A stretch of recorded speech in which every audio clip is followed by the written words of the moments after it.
As we approach the summer vacation season, the Piedmont Triad's largest tourist attraction will no doubt be on the planning list for many of you. And tonight's Newsmaker is in charge of making that experience relevant, educational, and downright fun. Pat Simmons is closing in on her third year as Director and Chief Executive Officer of the North Carolina Zoo. Coming off the zoo setting a new attendance record last year, she has some bold plans, but to reach this point, she's had to meet some tough challenges.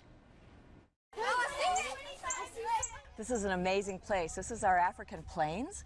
This is actually a 40-acre mixed animal exhibit. The North Carolina Zoo is the world's largest natural habitat zoo. And in fact, acreage-wise, we really are the world's largest zoo. We don't have it all developed, but we are the world's largest zoo. And with the zoo's 1,600 animals and 425 plus employees with a support staff that takes that number well above 700, Pat Simmons walks along the nearly 6 miles of trails every day and sees things that are constantly evolving. You know, today's a very special day for us. She was on hand for the opening in April of the new Birds in Flight exhibit, in which beautiful exotic birds actually interact with visitors. In the wild, that's what they do. Keep your life vest fastened at all times. The zoo recently added 24 dragonfly paddle boats for visitors to take 30-minute rides on the lake. This is quite a workout. And there's the new air hike adventure that takes visitors through the trees. All new attractions Simmons has overseen. What has been the most significant guest experience improvement and or change in your mind? In my mind? Yeah. Zoofari. Okay.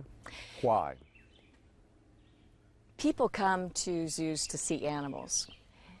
What they really want is some type of experience. White rhinos are the largest of the 5 species. So when we were able to put them into one of the largest habitats ever and drive them by bus to get closer to the rhinos than you could ever get from one of our pathways, suddenly that becomes a real experience. But for Simmons, getting to this point hasn't been easy. When she arrived, the zoo was in danger of losing its accreditation. The recession that began in 2008 prompted a long string of state budget cuts that forced the zoo's behind-the-scenes infrastructure to crumble. I quite frankly was very panicked, thinking, how am I going to get the millions it's going to take to begin to turn this around? But Simmons credits the state government with boosting appropriations for repairs and applying $25 million of the Connect NC bond voters approved in 2016 to the zoo for new exhibits. The baboons, for instance, are getting a new holding area exhibit.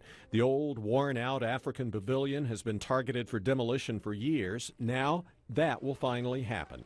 Plans are also underway to create, in addition to Africa, which the zoo debuted when it opened in 1974, and North America, which it added in the 1990s, the new continent of Asia, a $30 million project. And tigers is going to be a big thing, and you're going to have a chance to see them for the first time ever here at the zoo. We're looking at the opportunity to breed them. How safe is it to be out here?